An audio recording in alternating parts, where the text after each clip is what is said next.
want to get birds, you want to start, go to your free top flyers. Nah, go to them, ask them for advice, get birds from them. Oh. And probably when they say flying the same, most important the same bloodline. Oh. Okay, because now you get 3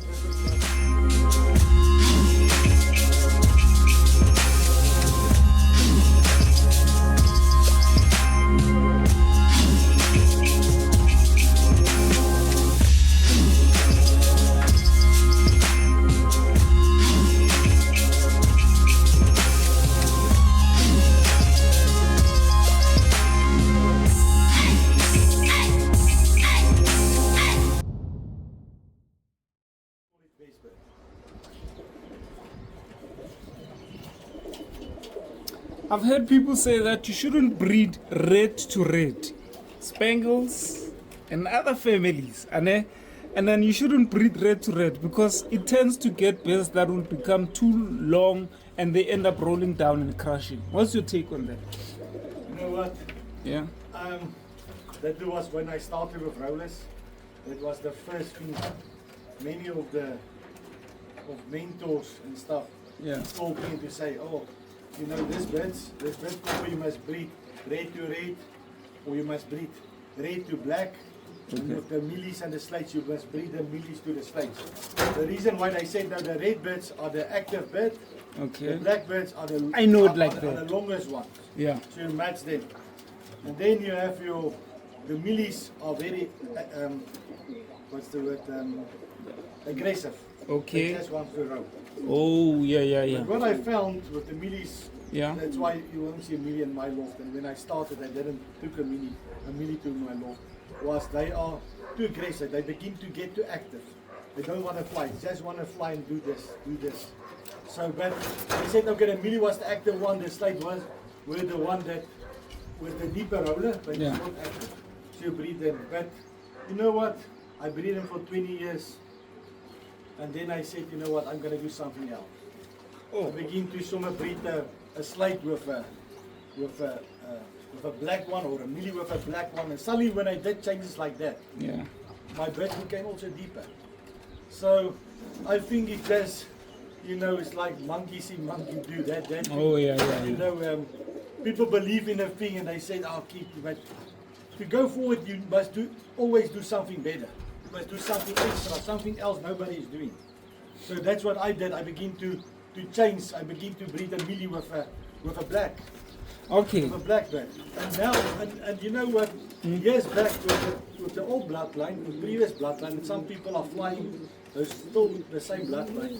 Okay. Out of 2 blacks, I could have told you, and I can also tell you that out of these 2 blacks, they will breed 2 blacks, or they will breed a red and a black. Okay. Or 2 reds. And the same with 2 reds. I can breed 2 reds, 2 blacks, or a red and a black. Now, with my bloodline, I have changed. Yeah. I can show you this. I had the other day 2 years where there's 2 blacks. And it made for me a white bird and a pink one. And in the second round, it was a sandy and a slate. So, just because I did something different.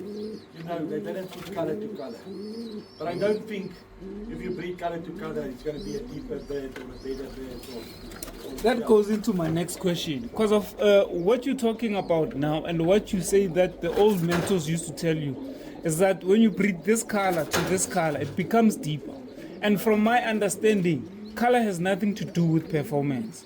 So how is it that a red bird can learn? Like, what's your take on that? Do you think that color can influence roll and performance in the air?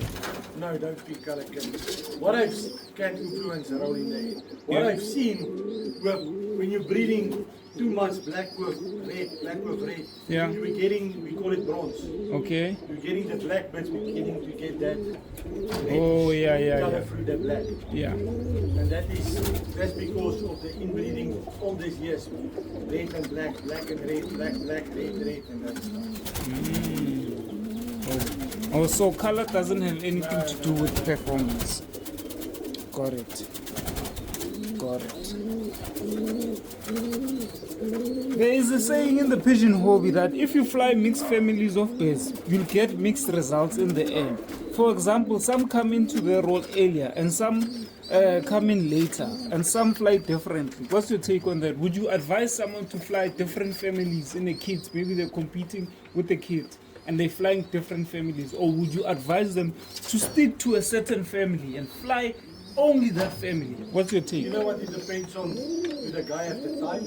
Okay. Does he have enough space? Got it. Yeah? Because it's you managing two bloodlines now and stuff. But I've seen people flying them together. Oh yeah. And they did well. I know Henry Radman, Uncle Henry Radman was for 3 years an MRK's champion, the league champion, and he flew the ball eggs and this wet copper and locals and everything he mixed and he flied it. Oh. So you must just manage them the same way, give them the same food, fly them together, all that stuff. I did it years back, I think in 1998. I had some wet copper and I got some birds from Henry Radman and I flew them together in a kit.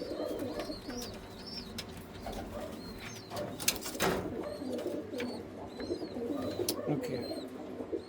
What's the best advice you can give to someone who's still new in the pigeon hobby? And what's the best advice? Best and worst advice?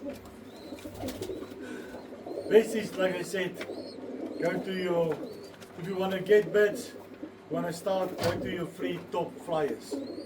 Nah, go to them, ask them for advice, get birds from them. Oh. And probably when they say flying the same, most important, the same bloodline. Oh. Okay, because now you get 3 different guys where they're flying some different stuff. But then if you flying the same bloodline, Oh you yeah. can use this one with this one. This Oh is, yes. yeah. Worst, you know what? I will say the worst advice that was ever given to me was breed that black to red and that stuff. That was, because like I said, you're breeding that for 20 years, but suddenly when I did something else, my birds just was, just changed.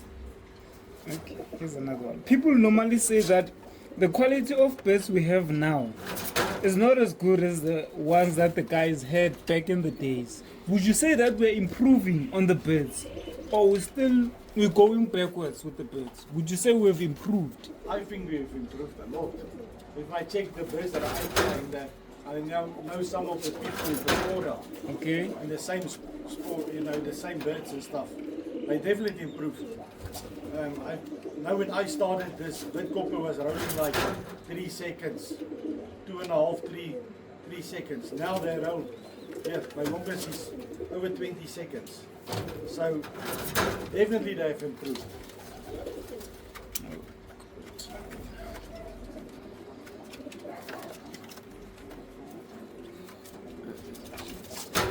Okay, is it true that Kenka is created by feeding youngsters raw seeds?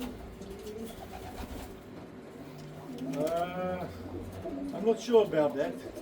But, What do you feed? What do you feed your birds, youngsters? I think if you're gonna give them food, any corn or breeding feed that are like wet and got wet and have some malt on it and stuff, I think it's gonna make your birds probably gonna have an impact. I've seen September months usually when it's like now, when it's heating, it's hot and with rain.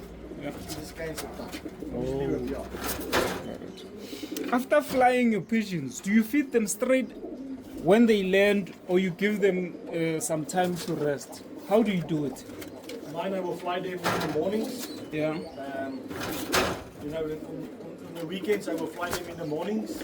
Yes. And when let's say I will fly them 8 o'clock, they will come and sit 9 o'clock. I will go in, and in the afternoon, 4 o'clock, 5 o'clock, I will feed them. Once a day. Okay, do you believe that your birds will lead you to the feed they perform good on. When you're busy with trial and error, trying different types of foods, or is it the fancier that chooses that actually this feed is the one that I will feed my pigeons, or is it something that the birds will actually work on? Like how would you advise someone with feed? You know what, I will tell them, you know what, if I'm helping somebody with my bloodline, Yeah. I will tell them this is what I do, this is the feed what I give them, and why I'm giving them this. I'm not giving them fine seeds and stuff because they are too active. Why I'm giving them corn. But also remember, it can change. You know, I can live here in the North, and you live in Joburg. You can maybe, you know what, you're gonna need to give a bit more food. Oh, you're gonna yeah. need to change something. Different climates, different climates, environments. Yeah. you know, the pressure, the barometer, you know, that pressure, everything have an influence in the birds. Oh yeah, that's true. And yeah, so you can put the guy in a direction, and after that he needs to also play and, you know, fly them on a week, fly them for a week on that food and check what I'm doing. Maybe you need to add, maybe you take away, maybe you always try and error. Oh god. But because, yeah, that's that.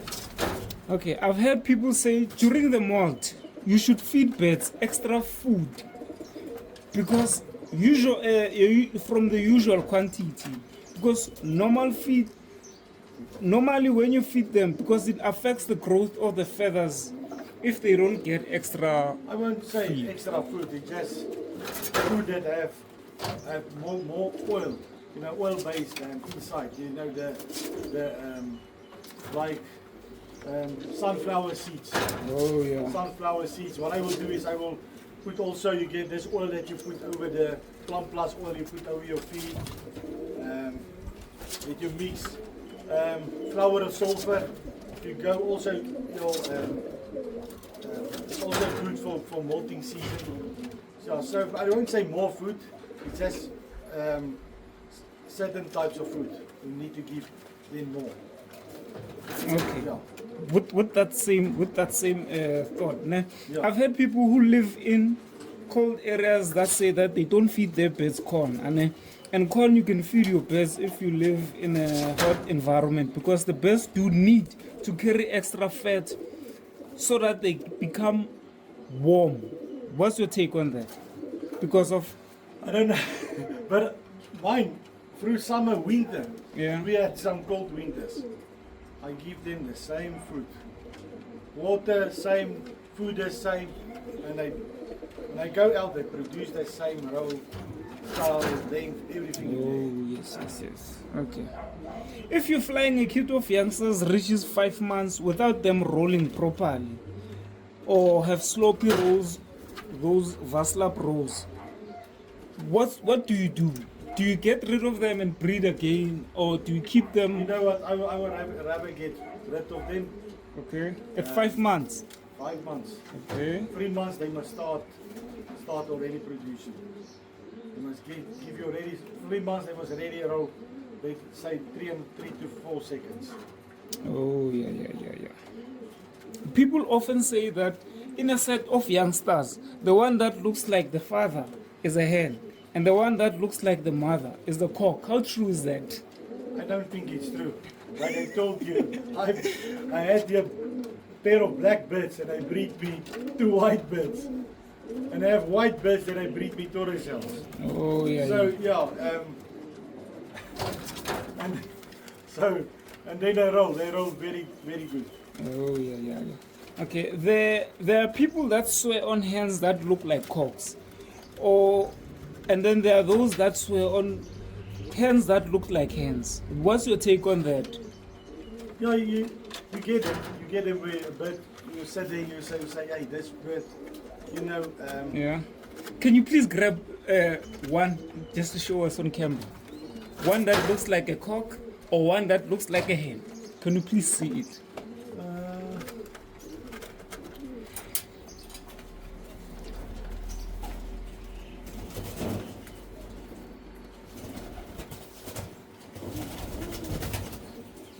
That's difficult. Most of them you will see when they're sitting in the loft. Oh, You will yes. see them. You know, they're not aggressive or anything. They're just sitting there like a. Now this one is a very small bird. Very small bird. It looks like, and it's already like 7 months old. Small bird. So from your It stock, looks like a hen, but actually when you put it in there, you will see it wants to mate with the.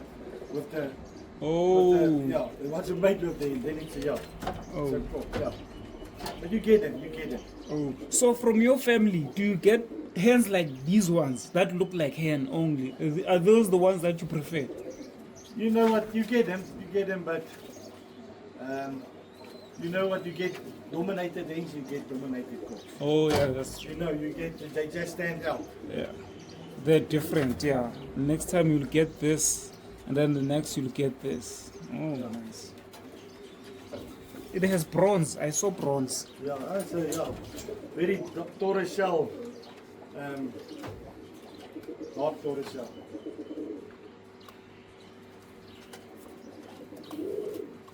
Okay, is it true that sometimes Soldom rollers can be one of your best producers at times, the best that don't roll that long?